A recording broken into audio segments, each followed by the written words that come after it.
So this is just going to be a quick video about a thought that occurred to me earlier today, and it's something that may be of slight interest to you if you're as interested in all tomorrow's lore as I am. So basically I was just wondering how the Q actually came to be known as the Q. How did they get their name? Because it seems like in universe that's what they're known as, but how exactly would they have communicated the name of their species to the Star People? Now the first idea I had, which is possibly the more sensible one, is that the name Q perhaps comes from a vocalization that the Q make, sort of like a repeating noise that sounds like Q Q Q, and that's how they came to be known as the Q by the Star People. Like the name is an onomatopoeia because the Star People had no other reference point from which to name the Q. They didn't know where they came from or really anything about them at all, so this is what they became known as. They're an intelligent species and they have mouths, so spoken languages are certain to have occurred in their early history, but whether they still have any need for that at this highly advanced stage is unknown. If they don't speak to each other vocally anymore, it could be that they now communicate using obscure movements of their wings. As being the superior gods that they consider themselves to be, they probably wouldn't want to use a form of communication that could be easily deciphered by lesser beings. There is power in secrecy, as you all know. But anyway, I'm getting off topic. Back to the theories. So QQQ vocalizations was the first theory that I came up with, but there are definitely other possibilities. The second one is that despite their incredibly alien appearance, the Q actually do speak conventionally, and possessing unimaginable intelligence, are capable of quickly learning and deciphering the languages of lesser evolved life forms like humans. It could be that upon first learning of the Star People's existence, the Q quickly deciphered and learned their language, which would be a future version of whatever Earth or Mars language the Star People were speaking at the time. After analysing the Star People's communication from afar and learning the humans' language, the Q, being godlike and probably wanting to make a dramatic entrance with lots of grandeur when they first meet the Star People, would have directly spoken to those who greeted them and introduced themselves as the Q. They would have met the leaders of the world they were invading and told them simply, "We are the Q and your world is now ours," but, you know, not worded in such an amateurish way. I admit it may seem a little bit silly and cheesy to imagine the Q talking and having conversations with humans, given the image that we have of them at the moment, but it does still seem like a possibility to me. The third theory is that Q actually means something in the language of the alien author who's chronicling the events a billion years later. Maybe Q in the alien author's language just means invaders or aliens or conquerors or something like that, and that's a name that he has attributed to them. Maybe the Q in their entire species' existence never actually referred to themselves as the Q at all and were called something else entirely in their lifetime. It could also be that in the course of the alien author's research, he spent time studying the pyramid structures that the Q left behind. Much like the pyramids in Egypt on old Earth, they may have contained something similar to hieroglyphics, and the alien author decoded it and came across the name Q, which would again mean that this was a name that the Q gave themselves and would mean something in their language. Maybe Q means God in their language or something like that. Those are just a few ideas I came up with. No doubt there are tons of others that I haven't thought of. Be sure to let me know in the comments what your theories are regarding how the Q came to be known as the Q. It'll be really interesting to see what you come up with. So thanks for watching, guys. I hope you found this video somewhat interesting, and also today I actually reached 1500 subs, which is amazing. I want to say thanks to every single one of you. You're all fantastic people. And also, something to look out for in the near future is the all-new Beware the Q merch store coming soon.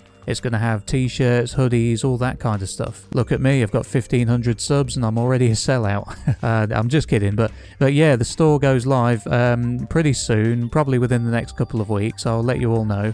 I'll put a link in the description when the time comes, so if you want to grab yourself a t-shirt and support the channel, head on over to the Beware the Q store and treat yourself to something cool. It helps keep the channel going, and it means that I won't have to start taking overtime at work.